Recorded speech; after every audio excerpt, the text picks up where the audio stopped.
ओम नमस्ते जी। आपका स्वागत है आपका अपना चैनल आओ वेद पढ़े में। इस चैनल पर केवल आचार्य प्रदीप कुमार शास्त्री जी का ऑनलाइन व ऑफलाइन शास्त्रीय कक्षाओं के वैदिक व्याख्यान उपलब्ध होंगे। अपने चैनल पर आने वाले वीडियो की सूचना पाना चाहते हैं तो लाइक और सब्सक्राइब करें तथा घंटी के बटन को दबाएं, जिससे कि वीडियो अपलोड होते ही सबसे पहले सूचना पा सकें।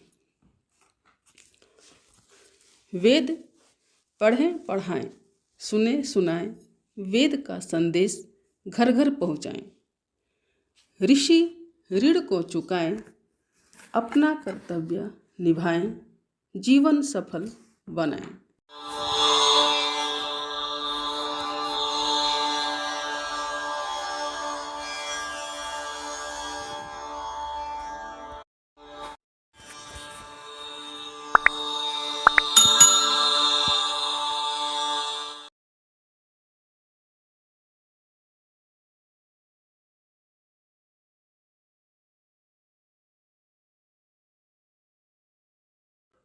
ॐ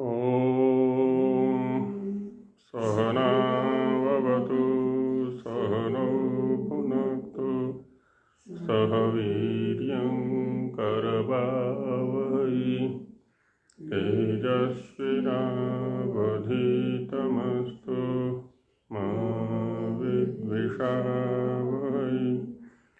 ॐ शान्ति शान्ति शान्ति।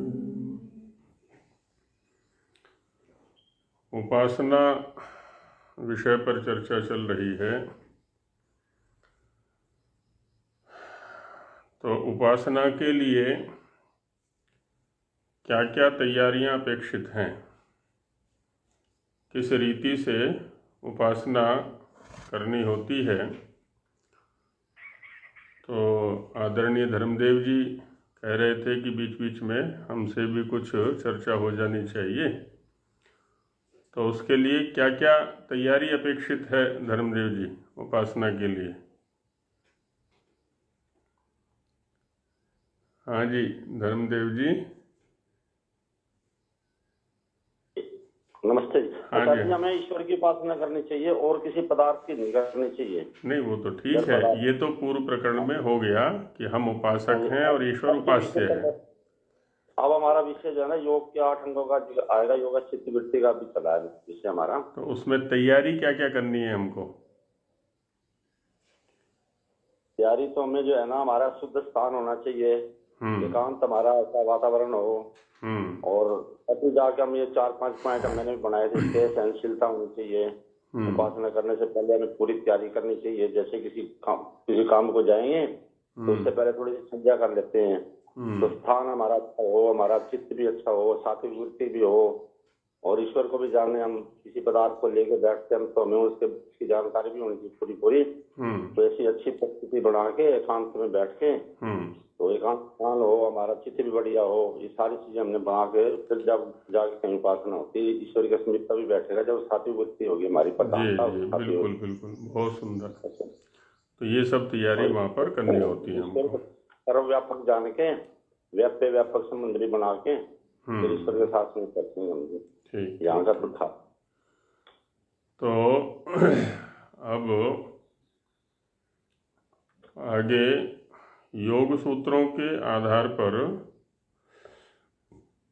बताया जा रहा है, चर्चा की जा रही है कि हमें क्या क्या तैयारी करनी है और कैसे करनी है। आचार्य जी, श्वेता का आपने जिक्र किया था, वो पकड़ में नहीं आया जी कुछ ऐसे बीच में मिस हो गया था, गटगट करती रही आवाज। ये श्वेता के लिए स्थान के लिए भी लिखा हुआ था, प्रमाण दिया था। क्या श्वेता को अपना उपनिषद है ना, इसके लिए अच्छा। हाँ वो स्थान के लिए था। स्थान कैसा होना चाहिए? तो श्वेताश्वतरोपनिषद में कहा हुआ है कि समय शुचौ शर्करा वह्नि बालुका विवर्जिते शब्द जालाशयादिभिः मनोनुकूले न तु चक्षुपीडने गुहा निवाताश्रयणे प्रयोजयेत्। ये बाहर का जो स्थान है हमारा वो कैसा होना चाहिए उसके ऊपर प्रकाश डाला है।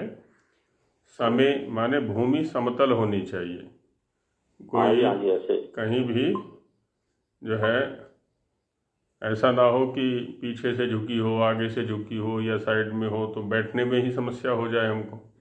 आसन हमारा सम भूमि में होना चाहिए। शुचौ माने पवित्र स्थान होना चाहिए, जैसे श्मशान आदि हैं अपवित्र स्थान, या जहाँ गांव के मल आदि इकट्ठे होते हैं ऐसे स्थान हैं, या और इसी चौराहा है ना, ऐसा स्थान नहीं होना चाहिए जो मलिन हो किसी भी दृष्टि से। और शर्करा, शर्करा कहते हैं जैसे रोड़ी है, ईंट रोड़े पत्थर आदि हैं, है ना, वैसी भूमि भी नहीं होनी चाहिए। कंकड़, हाँ वही कंकड़। शर्करा से ही शक्कर बन बिगड़ गया, जो दानेदार होती है उसको शक्कर बोल देते हैं। वन ही ऐसी अग्नि अधिक होगी तो उसका ताप ही परेशान कर देगा। बालू का, रेत आदि है, हवा चली तो बालू का उड़ेगी, कभी कहीं कभी कहीं, है ना। ऐसे ही शब्द जलाश्रय आदि भी, है ना, अधिक ध्वनि भी नहीं होनी चाहिए, और जल का आश्रय हो, मन के अनुकूल हो, चक्षुओं को पीड़ित करने वाला दृश्य न हो। गुहा, है ना, गुफा माने एक आवृत स्थान हो, ढका हुआ स्थान हो, जिसमें बाह्य दृश्यों से संपर्क न होवे। और निवात, है ना, अधिक तूफान आदि की स्थिति भी ना बने, तूफान चलेगा तो भी हम ध्यानावस्थित नहीं हो पाएंगे। तो ऐसे ऐसे स्थान का चयन हमें करना चाहिए, ये श्वेताश्वतर उपनिषद में कहा है। अब आगे योग दर्शन के आधार पर चर्चा चल रही है। तो पहले कहा था कि योगश्चित्त वृत्ति निरोधः, चित्त की वृत्तियों का निरोध। अब यहाँ हमें ये ध्यान रखना है कि इस सूत्र का प्रयोग किस प्रसंग में किया जा रहा है, या इस वाक्य का प्रयोग किस प्रसंग में किया जा रहा है। जितना भी ये दार्शनिक जगत है, और दार्शनिक जगत से हम कह सकते हैं शाब्दिक जगत है, शब्द व्यवहार जितना भी है, शास्त्र जगत कह लें, या मानव शरीर की जो उपलब्धि है उस उपलब्धि को भी हम कह सकते हैं। इसके चार स्तंभ हैं। सारा शास्त्र मानव के लिए है, मानव शरीर के सदुपयोग के लिए है। और मानव शरीर किस लिए है, तो कहते हैं शास्त्र है या मानव शरीर है, मानव योनि, सब इसके चार स्तंभ कह सकते हैं। हेय, हेय हेतु, हान, हानोपाय। शास्त्र इसी चीज को सोचने के लिए विवश करता है। हेय माने छोड़ने योग्य, क्या है वो? विपरीत परिस्थितियां, बाधाएं, प्रतिकूलताएं, दुख, कष्ट, क्लेश आदि आदि जो भी हैं, ये हेय हैं। हम में से प्रत्येक व्यक्ति इनको छोड़ना चाहता है, इनसे छूटना चाहता है। तो निश्चित रूप से हमारे लिए ये हेय कोटि में हैं। अब कहते हैं हेय कोटि में तो हैं, जैसे हमें कोई रोग हो गया शरीर में, ज्वर हो गया, सर्दी हो गई, जुकाम हो गया, खांसी हो गई, बुखार हो गया, जो भी है, जब हम वैद्य के पास जाते हैं, कुशल चिकित्सक के पास जाते हैं, तो वो हमसे चर्चा करता है। या तो हमारा स्पर्श माने नाड़ी के द्वारा हमारी परीक्षण करता है, स्पर्श करके, या है ना स्पर्श या दर्शन हमारे शरीर को देख करके वो हमारा परीक्षण करता है, या वाचन हमसे बातें करके हमसे हमारा परीक्षण करता है। तो जब हमारा स्पर्श वो कर रहा है, नाड़ी का परीक्षण कर रहा है, हमसे बातें वो कर रहा है कुशल चिकित्सक, या हमारे शरीर को देख रहा है, इस शरीर का रूप कैसा है, आँखें कैसी हैं, जीभ कैसी है, नाखून कैसे हैं, त्वचा कैसी है, आदि आदि। तो यहाँ क्या चल रहा है? रोग का निदान, रोग की अवस्था, रोग की अवस्था क्या है, और रोग का निदान माने कारण क्या है, हेतु क्या है, किस कारण से इस शरीर में रोग की प्राप्ति हुई है, तो उसको कहते हैं निदान या हेतु। तो हेय है क्योंकि हम दुख देख रहे हैं चारों तरफ, तो इसका हेतु क्या है, उसके हेतु पर चर्चा की जाती है। उसका कारण क्या है, उसका निदान क्या है ना, उस पर विचार किया जाता है। हान, जो चीज़ हेतु पूर्वक प्राप्त होती है, कारण पूर्वक प्राप्त होती है, तो उसकी हानि भी संभव है, उसको दूर हटाया जा सकता है, दूर हटाना संभव है उसको, तो वो हो गया हान। हान माने हानि होना, दूर हटना, नष्ट होना। तो हेय, हेय हेतु, हान, और हानोपाय, उसके हानि के उपाय क्या हैं, उसको दूर करने के उपाय क्या हैं, साधन क्या हैं, उन पर विचार किया जाता है और साथ ही उनको आचरण में लाया जाता है। तो ये रहता है। ये निदान समाधान नहीं, निदान समाधान नहीं होता है। निदान का मतलब होता है कारण। हालांकि हम लोक में देखा है कि निदान को समाधान जैसे में प्रयोग कर देते हैं, इसका निदान हो गया माने इसका समाधान हो गया, है ना। हालांकि निदान भी आधे से ज़्यादा समाधान है। जिस चिकित्सक का निदान अच्छा है ना, निदान माने रोग के कारण पर पकड़ अच्छी है, जिसने रोग के कारण को जान लिया तो आधी चिकित्सा कर दी उसने। यही तो बात है ना, कारण क्या, उसको हमने पकड़ लिया ना, हाँ, तो चिकित्सा अपने आप होगी, चिकित्सा अपने आप होगी, बस ये रहता है। फिर उसको हम दूर करेंगे उस कारण को। हाँ, बस ये है। और नहीं तो क्या होता है, अब आयुर्वेद वाले भी, प्राकृतिक वाले भी, वो कहते हैं कि जो हमें बाहर दिख रहा है ना, वो रोग नहीं है। जैसे शरीर गर्म हो गया, आंखें लाल हो गई, त्वचा पर फुंसियाँ निकल आईं, सिर दर्द हो रहा है, कहते ये रोग नहीं है, ये तो रोग के ये प्रकट लक्षण है। ये तो कारण तो कुछ और है। हाँ, जैसे कंप्यूटर के अंदर क्या है ना, मोबाइल में जो स्क्रीन पर दिख रहा है वहाँ गतिविधि कुछ नहीं चल रही है, गतिविधि तो अंदर हार्ड डिस्क में चल रही है सारी। रोगी भी पूछता है अपने से इसका कारण क्या है। हाँ, कारण क्या है बता नहीं पाते।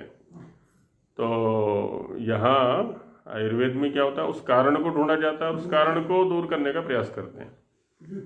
तो चिकित्सा ज्वर की नहीं करते, सिर दर्द की नहीं करते, यहाँ पर फुंसियों की नहीं करेंगे, उसके कारण की करेंगे। उस कारण को हटाओ तो ये लक्षण अपने आप हट जाएंगे वहाँ से।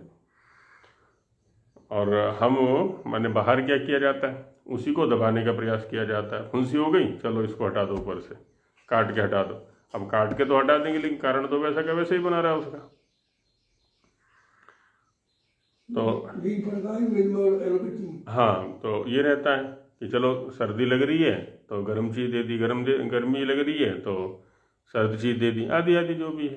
तो निदान, तो हेय, हेय हेतु, हान और हानोपाय, ठीक है। अब जैसे अभी ये चल रहा है ना, आजकल जो महामारी के रूप में है, अब इसके कारण पर लगभग नहीं जा रहे। अच्छा, चिकित्सा करने में लगे हुए हैं सारे के सारे, ये खा लो, ये पी लो, ऐसा कर लो, वैसा कर लो, ऐसा कर लो। यदि हम अपने इतिहास पर दृष्टिपात करें, यहाँ तक कि इसमें चरक के अंदर भी जनपदोध्वंस करके एक अध्याय है कि जनपद के जनपद नष्ट क्यों हो जाते हैं, ये महामारियाँ क्यों आया करती हैं। तो वहाँ पर कारण गिनाए हुए हैं कुछ, कि अपने से जो गुरु हैं, वरिष्ठ हैं, उनके प्रति अनादर भाव हो जाना, वेदों का पठन पाठन रुक जाना, यज्ञों का करना कराना रुक जाना, गोपालन का न होना, गौओं का संरक्षण न होना, आदि आदि, ये सब कारण वहाँ पर दिए हुए हैं। अब उसको आरंभ कर दें तो ये अपने आप हट जाएंगे, जो दिख रहे हैं रोग वो अपने आप हट जाएंगे। अब गोपालन हम नहीं करना चाहते, यज्ञ हम नहीं करना चाहते। कब कैसे हटाया था, उसमें कहा था गोबर में टेटनस के कीटाणु रहते हैं, हाँ उसको करके फिर उसको हटा दिया। ऐसे करते हो। हाँ, तो वो जो है गौएं हम पालना नहीं चाहते, गौओं का संरक्षण नहीं करना चाहते। अच्छा, हम यदि पाल भी नहीं सकते एक बार को, थोड़ी देर के लिए मान लें कि हम तो वहाँ रहते हैं, जिस सेक्टर में रहते हैं, या हम तो जो आधुनिक ये बस्तियाँ बसाई जा रही हैं, सेक्टर ये जो होते हैं दूसरे प्राइवेट कॉलोनियाँ, जो TDI है तो अंशल है और कौन कौन सी हैं कि वहाँ व्यवस्थाएं नहीं हैं, तो भाई जहाँ व्यवस्थाएं हैं वहाँ तुम सहयोग प्रदान कर दो, अपने नाम से एक गऊ का पालन कराओ, उसका दूध आप ले लो, गोबर ले लो, मूत्र ले लो, जो भी है, पैसा आपके पास है तो उतना तो कर सकते हो। हम यज्ञ नहीं कर सकते जी, यहाँ धुआं करना मना है, तो जहाँ हो सकता है वहाँ व्यवस्था कर दो, वहाँ यज्ञ हो जाए, आपके आस पड़ोस में जहाँ भी ये गाँव में हो जाए, तो वातावरण की शुद्धि तो होगी। हम वेद नहीं पढ़ सकते, तो जो वेद पढ़ा सकते हैं उनका सहयोग कर दो, है ना। हमारे पास पैसा है तो पैसे से सहयोग करें, तो कुछ तो करें। और नहीं तो अब आज की स्थिति क्या बन रही है, पैसा खूब है व्यक्तियों के पास में, लेकिन स्वास्थ्य नहीं मिल रहा, पैसे से सांसें नहीं मिल रही, है ना। किसी को बेड नहीं मिल रहा, किसी को वेंटिलेटर नहीं मिल रहा, गैस का सिलेंडर नहीं मिल रहा, हॉस्पिटल में जगह नहीं मिल रही, पैसा खूब है जेब में। अब रखो उस पैसे को, क्या करोगे पैसे का उसका। तो समय रहते हमें निदान भी करना है और उसको दूर करने का उपाय भी करना है, और जो सोचते हैं वही कर सकते हैं। तो हे ये हेतु हान और हानोपाय, हानि के उपाय क्या हैं। तो उसमें दिखा दिया कि ये जो चित्त की वृत्तियां हैं ना, ये बड़ा परेशान कर रही हैं हमें, दुख का कारण यही बनी हुई हैं सारी, कभी कहीं जा रही है, कभी कहीं जा रही है, कभी कहीं जा रही है, कभी कहीं जा रही है। अब देखो पतन की पराकाष्ठा आज यदि हम देखें इस मेडिकल लाइन में, अब जिस इंजेक्शन को सुरक्षा का या जीवन का उपाय समझ रहे हैं उसको भी नकली तैयार करने में लगे हुए हैं लोग, उसको भी, है ना। मास्क जिसको जीवन संरक्षक के रूप में मान रहे हैं उसको भी नकली तैयार करने में लगे हुए हैं, माने सब चीज़ को नकली तैयार करने में लगे हुए हैं, है ना। पतन की और कितना पतन होगा व्यक्ति का, और ये पतन इसलिए हो रहा है क्योंकि हमने वेद विद्या को छोड़ दिया है, भारतीय संस्कृति का जो आधार है उसको छोड़ दिया है। और दूसरा क्या है, हम अपने तक सीमित हो गए हैं कि बस मैं सुरक्षित हूँ तो सब ठीक है। अब देखिए ना, वैश्विक स्तर पर ऐसा वातावरण तैयार कर दिया गया या तैयार हो गया, हम चाह करके भी कुछ नहीं कर सकते, चारों तरफ हाय हाय मची हुई है। अब करो साधना कैसे करोगे, करो स्वाध्याय कैसे करोगे। तो इसलिए वसुधैव कुटुंबकम, है ना, और जो है ना अयम निजः परो वेति गणना लघु चेतसाम उदार चरिता नाम तो वसुधैव कुटुंबकम। तो ये दृष्टि रखनी पड़ेगी, हमें सभी के विषय में सोचना पड़ेगा। वैदिक दृष्टि अपनाए तो सभी के विषय में चिंतन बना करता है, सबकी उन्नति में अपनी उन्नति समझना, है ना। स्वामी जी महाराज ने भी ये लक्ष्य दिया है। तो हम कहाँ खड़े हुए हैं, हेय के स्तर पर खड़े हुए हैं, है ना, दुख के स्तर पर खड़े हुए हैं। तो जो दुख देने वाली वृत्ति हैं उनका निरोध कर दें, सीधी सी बात है। जब उनका निरोध करेंगे हम तो उनसे प्राप्त होने वाले जो दुख हैं, क्लेश हैं, कष्ट हैं, वो भी अवरुद्ध हो जाएंगे। तो उसमें बताएं कि जब उन चित्त की वृत्तियों को वो चित्त की वृत्तियां हमारी उधर से रुकती हैं, है ना, रोकने की अपेक्षा रुकनी चाहिए। एक तो होता है रोकना और एक होता है रुकना। इसलिए सभी दार्शनिकों ने यथार्थ ज्ञान पर बल दिया है। जब वास्तविक ज्ञान होता है किसी वस्तु का तो क्या होता है, वहाँ एक स्वाभाविक सी प्रवृत्ति अथवा निवृत्ति हुआ करती है, वो हमारे हेय अथवा उपादेय कोटि में आ जाता है। माने या तो हम ग्रहण करते हैं उसको या हम छोड़ देते हैं। जब यथार्थ ज्ञान होता है, लक्ष्य के अनुकूल समझते हैं तो उसको ग्रहण के लिए प्रयास करते हैं, और लक्ष्य के प्रतिकूल समझते हैं तो उसको छोड़ने का प्रयास करते हैं। तो यथार्थ ज्ञान के लिए हमें प्रयत्न करना है, तो चित्त की वृत्तियाँ धीरे धीरे धीरे धीरे वहाँ से हटती चली जाएंगी, और जब वो निरुद्ध होंगी तब कहाँ जाएंगी? तदा द्रष्टु स्वरूपे अवस्थानम।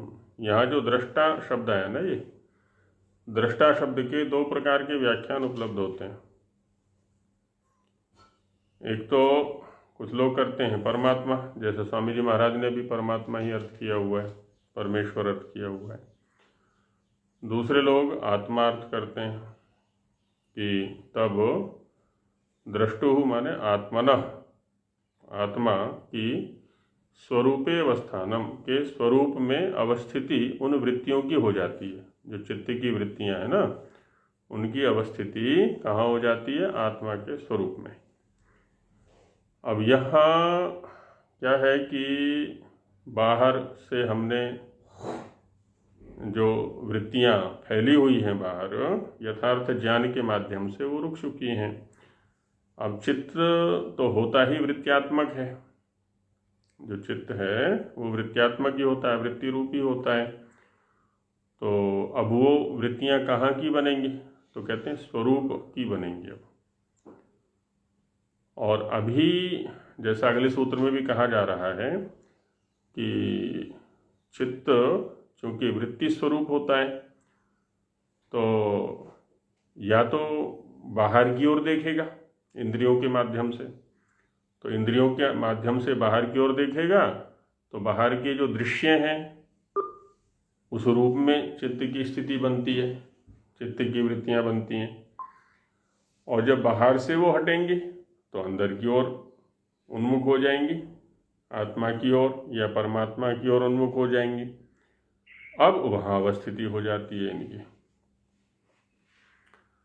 और वृत्ति जो बाहर की हैं, क्लेश देने वाली हैं, जब उनका अवरोध हो जाता है, का मतलब हुआ कि चित्त निर्मल हो गया, शुद्ध हो गया। और उस चित्त को शुद्ध करने में ही तात्पर्य है ना। जब चित्त शुद्ध हो गया तो हमारा शुद्ध के साथ संपर्क हो गया, है ना, जिसको परमात्मा कहा है। अभी हम प्रकृति को ही स्वयं समझे बैठे हैं, प्रकृति में और मुझ में कोई अंतर नहीं है। प्रकृति को ही मैं समझता हूँ कि मैं ही प्रकृति हूँ, है ना, मैं ही मकान हूँ, मैं ही गाड़ी हूँ, मैं ही वस्त्र हूँ, मैं ही धन हूँ, मैं ही ये हूँ। जो भी जहाँ जहाँ भी ममत्व है वहाँ वहाँ अहंकार भी है। प्रकृति के साथ में ही तादात्म्य संबंध स्थापित किया हुआ है, प्रकृति ही मैं हूँ।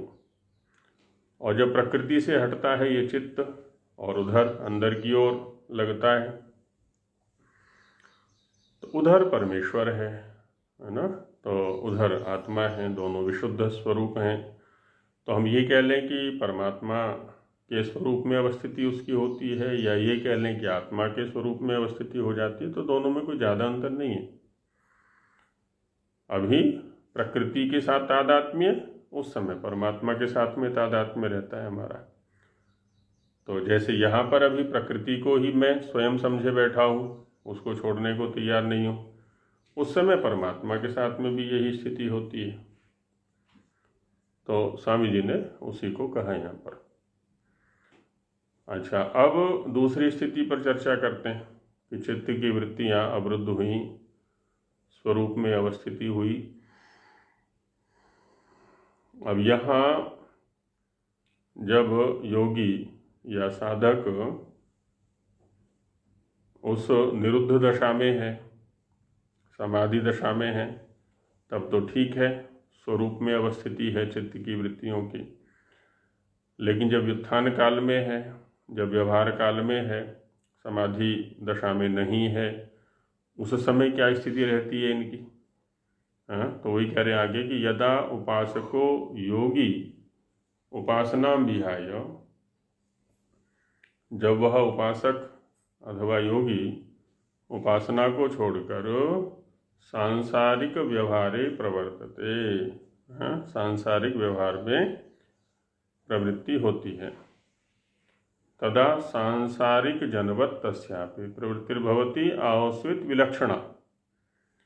तब सांसारिक व्यक्ति के सदृश उस योगी साधक की भी प्रवृत्ति हुआ करती है, अथवा विलक्षण माने उस सांसारिक व्यक्ति से भिन्न होती है कुछ, है ना। अब देखा जाए तो चित्त की जो वृत्तियां हैं, चित्त की जो वर्तमानता है वो प्रकृति के अनुकूल है। व्युत्थान काल में इंद्रियों से संबंध हो गया है उसका।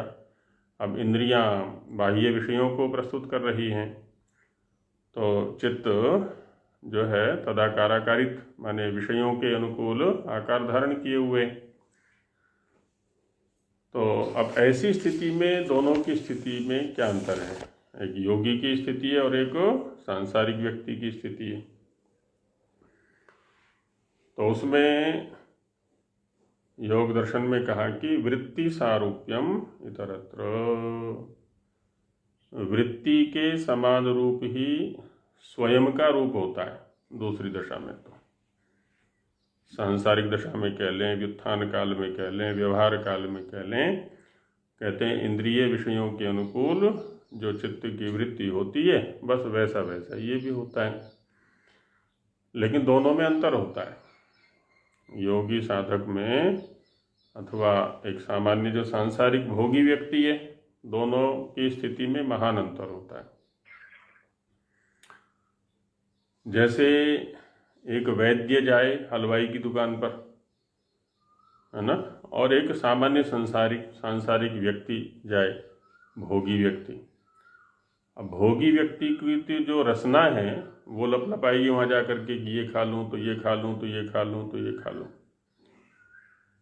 अब उसकी भी आंखें देख रही हैं। ऐसे ही इस कुशल वैद्य जो आयुर्वेद और शरीर विज्ञान को और काल को जानता है, उसकी भी जो आंखें हैं वो भी देख रही हैं उन सारे दृश्यों को हलवाई की दुकान पर। लेकिन दोनों की चित्त स्थिति में महान अंतर बनेगा। वैद्य की जो दृष्टि बनेगी वो विवेकपूर्ण होगी, है ना। वैद्य की जो दृष्टि है वो विवेकपूर्ण होगी, वो सारा का सारा विवेकपूर्वक, ये स्वास्थ्य के अनुकूल है, ये प्रतिकूल है, इस समय ये खाना चाहिए अथवा नहीं खाना चाहिए, मेरी प्रकृति कैसी है, आदि आदि सब पर विवेचन चलेगा उसका। तो वैसे योगी भी है। अब योगी के सामने भी संसार के सारे दृश्य हैं, साधक के सामने सारे दृश्य हैं, लेकिन दृष्टि वहाँ पर विवेकपूर्ण है, उसको ग्राह्य और अग्राह्य का बोध है। इसलिए क्या है, आसक्ति नहीं है वहाँ पर, राग नहीं है, द्वेष नहीं है, सम स्थिति को लेकर के है ना, तटस्थ स्थिति को लेकर के वो प्रवृत्त होगा।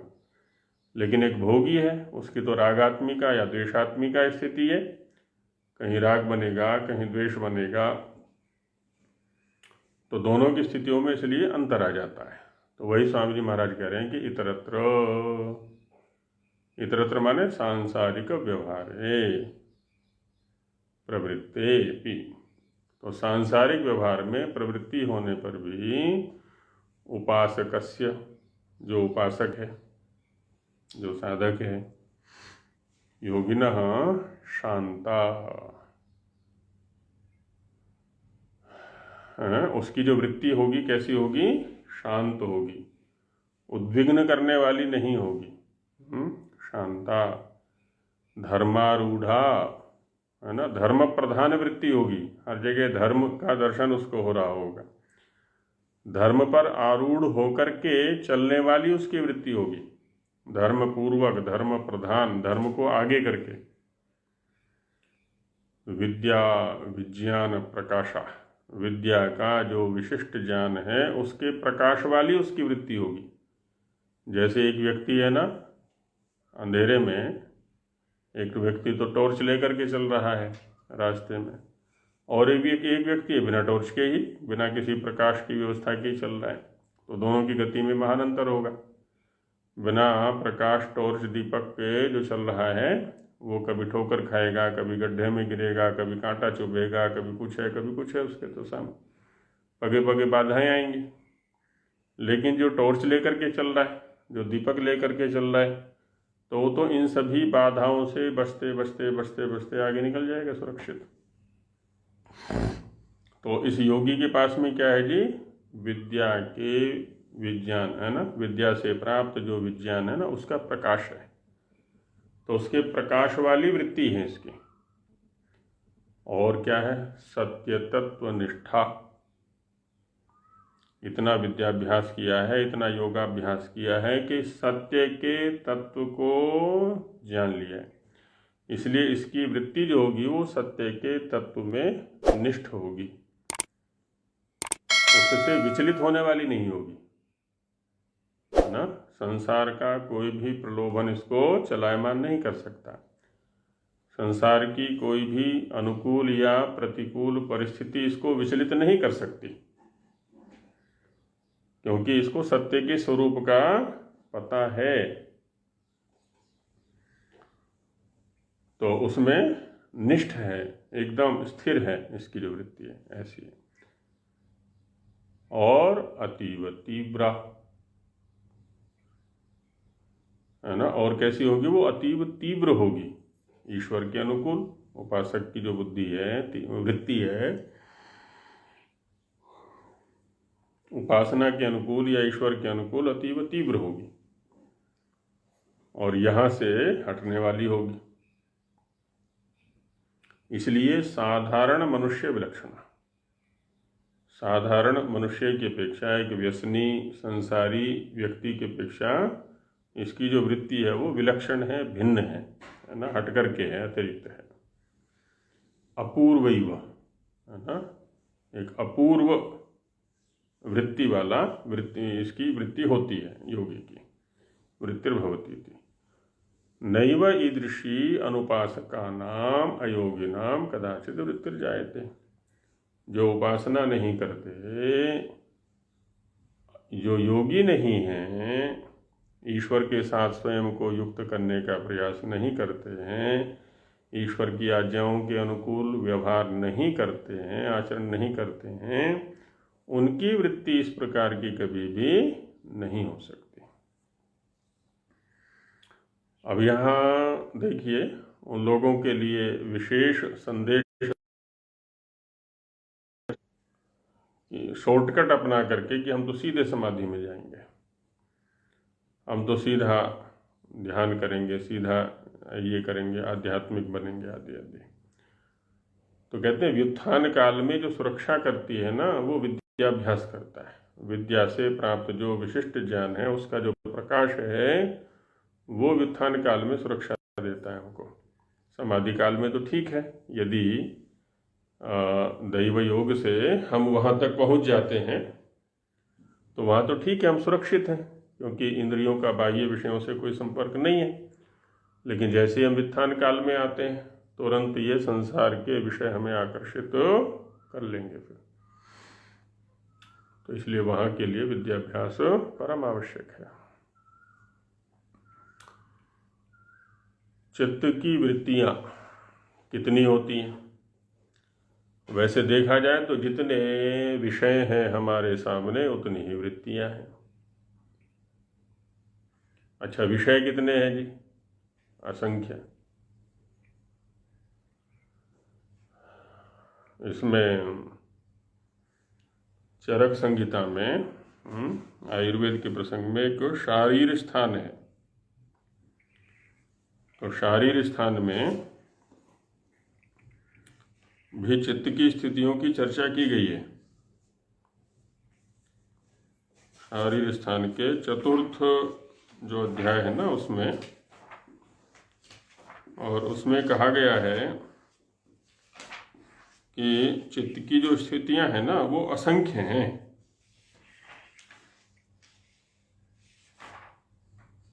हाँ, यहाँ बताया है कि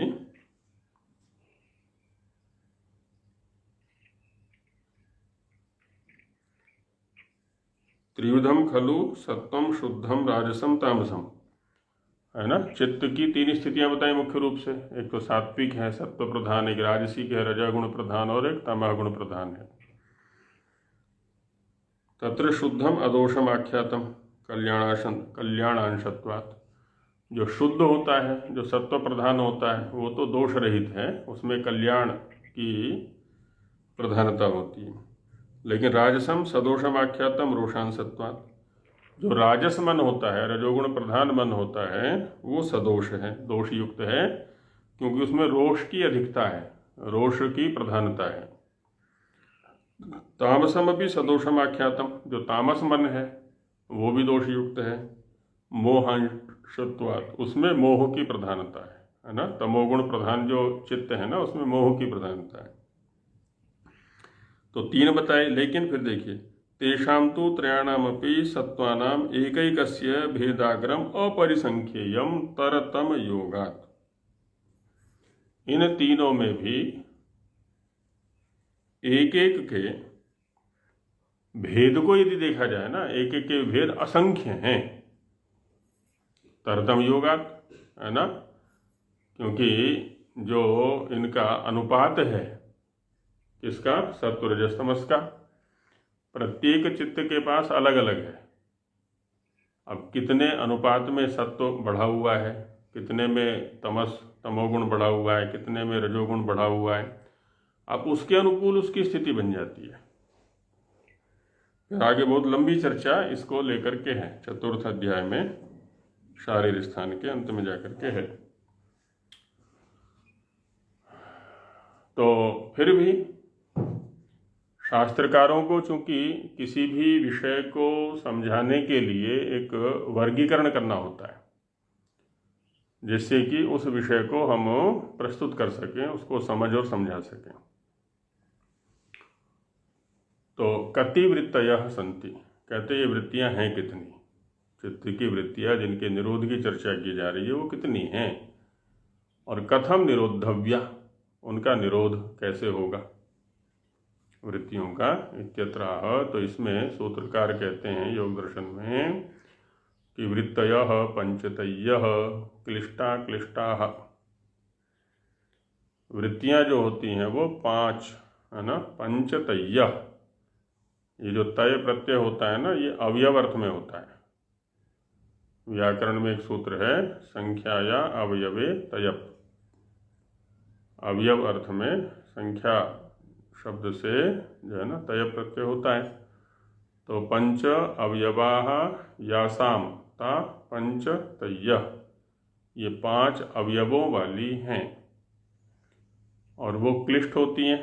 क्लिष्ट कौन सी होती हैं, जो क्लेशों को देने वाली हैं, और अक्लिष्ट भी होती हैं जो क्लेशों को नहीं देने वाली होती हैं।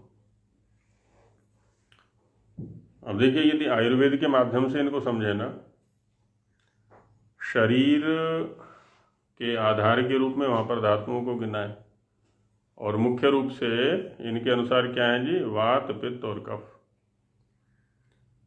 वात पित्त और कफ जो हैं वो क्लिष्ट भी हैं और अक्लिष्ट भी हैं।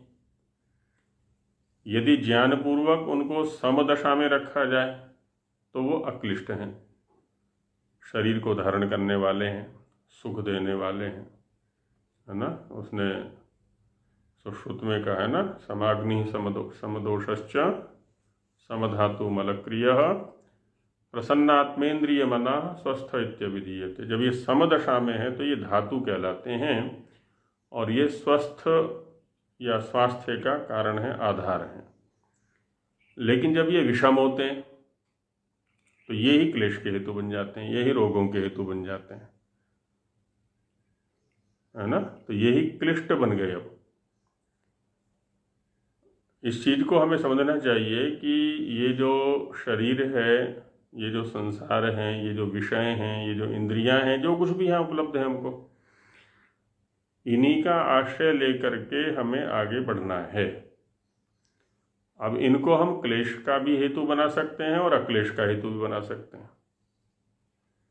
हम इनमें राग द्वेष मोहात्मक प्रवृत्ति रखें, और इसमें से द्वेष और राग को बढ़ा दें, मोह को बढ़ा दें, तो फंसे रहेंगे यहीं पर। सत्व का उद्रेक कर दें, सत्व को बढ़ाने वाली जो क्रियाएं हैं उनको रखें हम, तो यही साधन हमारे मुक्ति का बन जाता है। फिर अक्लिष्ट बन जाते हैं। तो कहते हैं क्लिष्ट भी हैं और अक्लिष्ट भी हैं वो। और प्रमाण विपर्यय विकल्प निद्रा स्मृतयः, है ना। वृत्तियां कौन कौन सी हैं जी, प्रमाण हैं, प्रमाणों के ऊपर चर्चा पीछे करके आए थे वेद विषय विचार में, प्रत्यक्ष, अनुमान, उपमान, शब्द आदि। तो इनके यहाँ पर कौन कौन से हैं वो आगे बताएंगे। अभी मुख्य रूप से 3 ही प्रमाण ये मानते हैं। छठे सूत्र में बता रहे हैं जैसे तत्र प्रत्यक्ष अनुमानागमाः प्रमाणानि, कि 3 ही प्रमाण इनके यहाँ पर। एक तो प्रत्यक्ष प्रमाण है, दूसरा अनुमान है। तो प्रत्यक्ष में तो इंद्रिय का अर्थ के साथ में सीधा सन्निकर्ष होता है, संबंध होता है ना। आत्मा, मन, इंद्रिय और अर्थ। अर्थ माने विषय, इंद्रिय का कोई भी विषय है। तो जब ये सीधे एक रेखा में होते हैं ना चारों के चारों, तो प्रत्यक्ष हो जाता है। और जो विषय प्रत्यक्ष नहीं है उसको प्रत्यक्ष के आधार पर जानने का प्रयास करना, यह अनुमान होता है। जैसे हम ये अनुमान करते हैं ना कि ये व्यक्ति पैदा हुआ और पैदा होते ही दुखी है, जन्म से ही दुखी है। ये तो अब कोई कर्म तो किया नहीं इसने दुख के अनुकूल, लेकिन फिर भी दुखी है ही। अब इसका दुखी होना ये प्रत्यक्ष है, लेकिन दुख का जो कारण है वो प्रत्यक्ष नहीं है हमारे सामने। लेकिन हमें इतना पता है कि बिना उल्टे कर्म किए कोई दुखी नहीं हो सकता।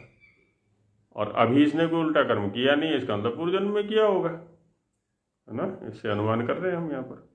पूर्व जन्म में किए गए जो विपरीत कर्म है उनका अनुमान हो जाता है। पूर्व जन्म का भी अनुमान कर लेते हैं।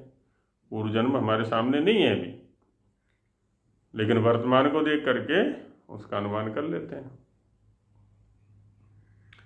आगम, कुछ चीज़ें ऐसी होती हैं, कुछ व्यवहार ऐसे होते हैं जो शब्द के आधार पर ही चला करते हैं। हम कुछ व्यक्तियों को प्रमाण माना करते हैं। अब आजकल है जैसे चिकित्सक वर्ग को प्रमाण मान रहे हैं, जैसा वो कह रहे हैं वैसा ही कर रहे हैं, है ना। वो कहते हैं कि ऑक्सीजन की कमी हो गई है तो ये लगाओ जी, वेंटिलेटर पर लेना है तो ले लो जी, कोरोना तुम्हें हो गया तो हो गया है जी, ये दवाई खानी है तो खानी है जी। अब जैसा जैसा वो कह रहे हैं, क्योंकि हमने कभी इस विषय को स्वयं तो जानने का प्रयास किया नहीं है। अब जैसा वो कह रहे हैं वैसे ही मानते मानते अब रोगी होंगे तो ठीक और ठीक होंगे तो ठीक, जैसा भी है। तो उनके शब्द के आधार पर ही हमारा जीवन चल रहा है पूरी तरह से। तो ये क्या होता है? आगम। लेकिन यहाँ हमारे यहाँ कौन प्रमाण है आगम के रूप में? ऋषियों के वचन, जो वेद के वचन है।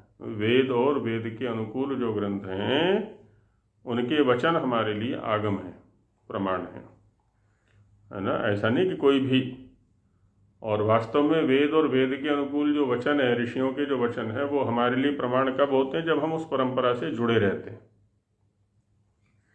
नहीं तो होता क्या है, अब ये पढ़ रहे हैं तो यहाँ हाजी हाजी, और इस ग्रंथ को बंद किया, अब संसार में गए तो वहाँ हाजी हाजी होने लगती है। फिर जैसा संसार कहता है तो यही ठीक है जी, यही ठीक है जी।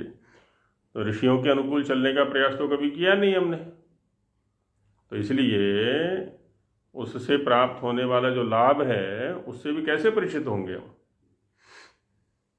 और अपने ऊपर सबसे बड़ी बात है कि आत्मविश्वास नहीं होता हमें।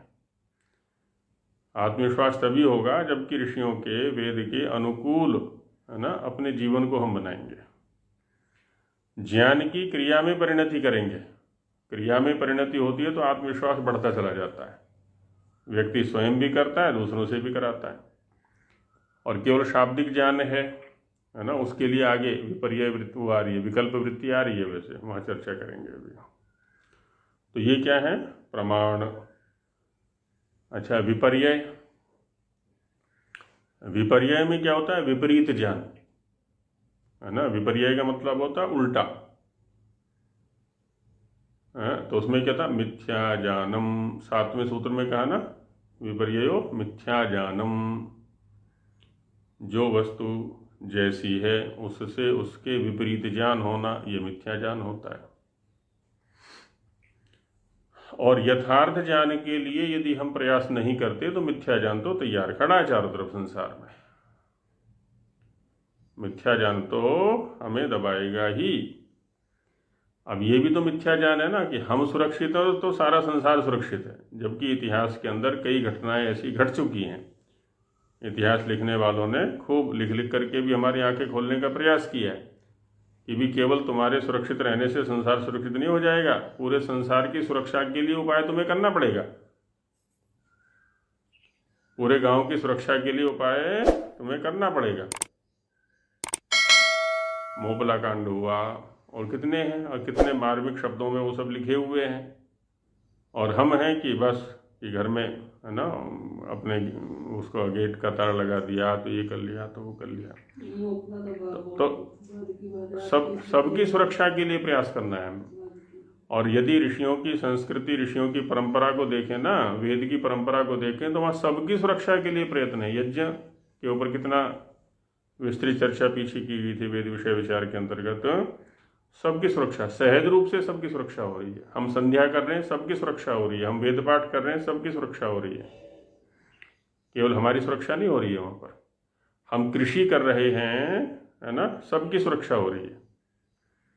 तो यहाँ तो साधन ही सारे ऐसे हैं कि हम चाह करके भी स्वार्थी नहीं हो सकते। ऋषियों की परंपरा में तो साधन ही हमें ऐसे दिए गए। पंचमहायज्ञों का नियमित करना प्रत्येक गृहस्थ के लिए अनिवार्य का, सबकी सुरक्षा है वहाँ पर, पूरे समाज की सुरक्षा है। उसको छोड़ रहे हैं, अपने तक सीमित, बस मेरा बैंक बैलेंस बन जाए, मेरा घर बन जाए, मेरे बच्चे बच जाए, मैं बच जाऊं, आदि आदि जो भी है। तो बचने वाले नहीं हैं ऐसे, है ना। पीछे जम्मू कश्मीर में क्या हाल हुआ, मार मार के भगा दिए, वहाँ से भाग के चले आए।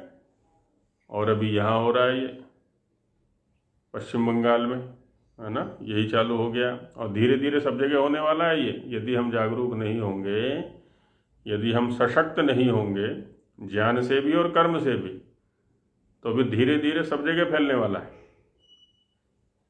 ये पठन पाठन सब बंद हो जाएगा, फिर कुछ दिन में सब ऐसी स्थिति बना देंगे। तो ये क्या है, विपर्यय, है ना, उल्टा ज्ञान है कि हम सुरक्षित हैं तो सब सुरक्षित है। नहीं, सबके लिए, सबकी सुरक्षा के लिए हमें उपाय करना होगा। और उसके लिए ऋषियों की परंपरा को अपनाना ही होगा, और कोई रास्ता नहीं है। अच्छा, यहाँ उपासना के प्रसंग में, है ना, ये भी उपासना का ही अंग है। ऐसा ना सोचे कि ये राष्ट्रीयता का है तो कोई राजा सोचेगा हमारा क्या कार्य है इसमें। नहीं, प्रत्येक व्यक्ति का कार्य है। क्योंकि जब ये कहा ना कि शांत एकांत आदि आदि स्थान मिलेगा कहाँ हमको, शांत एकांत स्थान मिलेगा ही नहीं कहीं पर भी, जब चारों तरफ से ऐसे अत्याचार होते रहेंगे। और बाकी मिथ्या ज्ञान वो तो है ही, नित्य में अनित्य का ज्ञान होना, अनित्य में नित्य का ज्ञान होना, है ना, आदि आदि वो तो है ही। अतद्रूप प्रतिष्ठम, है ना, जो वस्तु जैसी है उससे भिन्न रूप में उसकी प्रतिष्ठा करना, है ना। सुने सुनाए उदाहरण है सभी के सामने। ढेले को कबूतर समझ लिया, या कबूतर को ढेला, या रस्सी को सांप समझ लिया, सांप को रस्सी समझ लिया, तो भिन्न रूप में प्रतिष्ठा कर दी उसकी, है ना। मित्र को अमित्र समझ लिया, अमित्र को मित्र समझ लिया।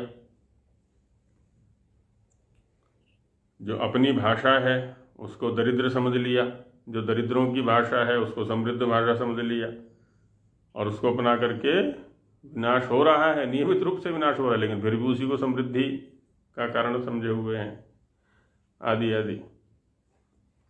ये सब क्या है, विपरीत ज्ञान है, मिथ्या ज्ञान है ना, उल्टा ज्ञान है सारा का सारा। इन दार्शनिक तत्वों को अपने जीवन पर, व्यावहारिक जीवन में घटाना चाहिए हमको। नहीं तो खाली यहीं पढ़ने पढ़ाने में ही कि मिथ्या ज्ञान क्या होता है, कि रस्सी को सर्प समझ लेना, सर्प को रस्सी समझ लेना, ना कभी सर्प देखा ना कभी रस्सी देखी, और उसका कभी उपयोग भी नहीं किया, अपने जीवन में कभी उपयोग भी नहीं किया। अब फास्ट फूड को स्वास्थ्य का हेतु समझ लेना, ये क्या है, मिथ्या ज्ञान। कोल्ड ड्रिंक को स्वास्थ्य का हेतु समझ लेना, ये क्या है, मिथ्या ज्ञान। व्यवहार में घटाएं ना हम सब इन सिद्धांतों को, क्योंकि हमारे जितने भी शास्त्र हैं वो सब जीवन शैली हैं, ये व्यावहारिक हैं सारे के सारे, ये खाली बातें करने के लिए नहीं है। तो अतद्रूप प्रतिष्ठम। अच्छा, तीसरी वृत्ति क्या है जी, विकल्प वृत्ति। विकल्प में क्या होता है, शब्द ज्ञानानुपाति वस्तु शून्यो विकल्प। हम यदि देखें ना, अब कुछ वर्ष पहले गणेश जी ने दूध पिया था, है ना, और पिलाया भी होगा कई लोगों ने, बाद में हो सकता है समाज में आए हों और पहले जो है पिला दिया हो गणेश जी को दूध और उनका पी भी लिया होगा। अब शब्द के स्तर पर लगे हुए हैं सारे के सारे, दूध इतना महंगा करवा दिया उस समय और इतने ही दूध की दुर्गति की कि गणेश जी दूध पी रहे हैं, गणेश जी दूध पी रहे हैं, पिलाओ गणेश जी को दूध। इंसान को भूखा मार दिया और वहाँ दूध पिलाने में लगे हुए हैं। तो क्या शब्द जाना, शब्द के स्तर पर ही चलता रहता है बस, है ना, वस्तु शून्य है, लेकिन जिस वस्तु के लिए उस शब्द का प्रयोग कर रहे हैं वो वस्तु है ही नहीं, है ना, वस्तु वो है ही नहीं, अर्थ वो है ही नहीं, लेकिन शब्द के स्तर पर बना रखी है लोगों ने कि ये भी है, ये भी है, ये भी है ना। एक गांव में एक बार चोर घुस गया तो एक ने शोर मचा दिया, चोर चोर चोर चोर। अरे कहाँ था, कैसे था, किधर से घुसा, किधर से घुसा, सब इकट्ठे हो गए कि कहाँ से निकला, वहाँ से, किसने देखा कि वो कह रहा था, उससे पूछा भी किसने, तूने देखा था कि नहीं, वो कह रहा था मेरे से। तो अब सारों से पूछ भरे कि देखा किसी ने नहीं, बस उसने देखा, उसने देखा, उसने देखा, है ना, पूरा गांव परेशान कर दिया और चोर को किसी ने नहीं देखा। तो यही स्थिति यहाँ पर भी बन जाती है। अब कुछ भी फैला दो विज्ञान के नाम पर, है ना, आधुनिक साइंस के नाम पर कुछ भी फैला दो, सब कुछ, और अगले की बुद्धि को तो चलने नहीं देते। अब रोग का रोगी को अनुभव होना अनिवार्य नहीं है कि मैं वस्तुतः रोगी हूँ। अभी तो कागजों में होना चाहिए कि कागज मेरी परीक्षण में आ गया, यंत्रों ने कह दिया तुम्हें रोगी हो, तो इसका तो रोगी हो, है ना। उसमें तुम्हारे अनुभव में आना आवश्यक नहीं है कि तुम रोगी हो या नहीं हो, है ना, क्योंकि हम कह रहे हैं, कागज कह रहे हैं, तुम्हारी रिपोर्ट कह रही है, इसलिए तुम रोगी हो। और मशीन के स्तर पर अब देखो, मशीन जो है इंसान के ऊपर हावी हो गई है ना, जड़ चेतन के ऊपर हावी हो गया। जो जड़ कह रहा है वो ठीक है, वहाँ चेतन भी फेल है। ये स्थिति उत्पन्न की हुई है। ये क्या है? शब्द ज्ञानानुपाति। चेतन को पता ही नहीं, जिनको पता होना था ना, हाँ, चेतन को, हाँ, वो जो इनको नहीं पता, वो नहीं परीक्षण कर सकते अपना अपना जो है। चेतन जड़ के आश्रित है पूरी तरह से, उसके आश्रित वो जड़ के आश्रित है। वो जड़ के आश्रित है। वो तो हाँ। जो मशीन लिखता है, जो विषय का विद्वान कहते हैं, वो कहते हैं ना डॉक्टर है ये। हाँ, वो उसकी बात हो रही है, ऐसे नहीं कि साधारण व्यक्ति की बात हो रही है। हाँ, उसको कुछ पता नहीं है। स्पेशलिस्ट जो बने बैठे स्पेशलिस्ट लोग हैं, बड़े बैठे हैं। हाँ, उनकी वो यही जो बात बिना है, यंत्र के रिपोर्ट के आधार पर ही वो दवाई लिखते हैं, बस बस बस। वही होता है। बिना कुछ नहीं है। तो शब्द ज्ञानानुपाति, है ना, विकल्प वृत्ति होती है। अच्छा, ऐसी हमारी भी स्थिति यही है। हमने योग दर्शन पढ़ लिया, हमने ये दर्शन पढ़ लिया, हमने वो दर्शन पढ़ लिया, लेकिन कभी अपने चरित्र में तो उतारने का प्रयास ही नहीं किया उसको। और बस सुनने में बहुत अच्छा लगता है, अमुक आचार्य जी बहुत अच्छा प्रवचन करते हैं, और स्वामी जी आए थे, उन्होंने योग शिविर लगाया था, तो कितना आनंद आ गया, बस वो आ गया छुट्टी। उसको कभी भी अपने चरित्र में, ये भी क्या है? विकल्प वृत्ति है सारी की सारी। शास्त्रों का हम अध्ययन करें, शब्दों के स्तर पर ही उनको गाते बजाते रहें, चर्चाएं कर लें। इसका मतलब ये नहीं कि चर्चाएं नहीं होनी चाहिए, चर्चाएं भी होनी है, अध्ययन अध्यापन भी होना है, विचार विमर्श भी होना है, शिविर भी होना है, कक्षाएं भी लगनी है, सब कुछ है। लेकिन ये उसका एक अंश है, पूर्व अंश है, प्रधान अंश है, वो तो ठीक है, क्योंकि प्रवेश हमारा यहीं से होता है। लेकिन खाली प्रवेश द्वार पर ही रुक जाएं हम और प्रवेश द्वार को ही सबको समझ बैठें, वो हमारी भूल है। इस आगम, इस शब्द को, इस कक्षा को हम कर्म तक लेकर के जाएं। शास्त्र जितने भी हैं ना, वो सब क्या है? जीवन शैली है, आचरण शास्त्र हैं, आचार शास्त्र हैं सारे के सारे। तो उन्हें हमें जीवन में लाना है, केवल शब्द के स्तर तक नहीं रखना है, नहीं तो विकल्प वृत्ति में रहेंगे। ईश्वर ऐसा है, ईश्वर ऐसा है, ईश्वर वैसा है, आदि आदि। उपासना ऐसे करनी चाहिए, उपासना की ये साधन है, योग दर्शन में इतने पाद हैं, वो साधन पाद है, तो समाधि पाद है, तो कैवल्य पाद है, तो ये है, तो वो है, आदि आदि जो भी है। सुनते भी रहे, सुनाते भी रहे, कभी अपने जीवन में उनको उतारा नहीं। तो क्या है? ये विकल्प वृत्ति है सारी की सारी, क्योंकि शब्द के स्तर पर ही सारा व्यवहार हो रहा है हमारा, अर्थ के स्तर पर नहीं है, वस्तु के स्तर पर नहीं है। तो इसको कहते हैं विकल्प वृत्ति, है ना। स्वामी जी महाराज ने और व्यावहारिक उदाहरण दिए हुए हैं, उनको आगे देखेंगे। तो अभी समय हो गया है, तो यहीं इसको विराम देते हैं कक्षा को। ओम सहना भवतु सहनौ भुनक्तु सह वीर्यं करवावहै तेजस्विनावधीतमस्तु मा विद्विषावहै। ओम शांति शांति शांति। सभी को नमस्ते जी।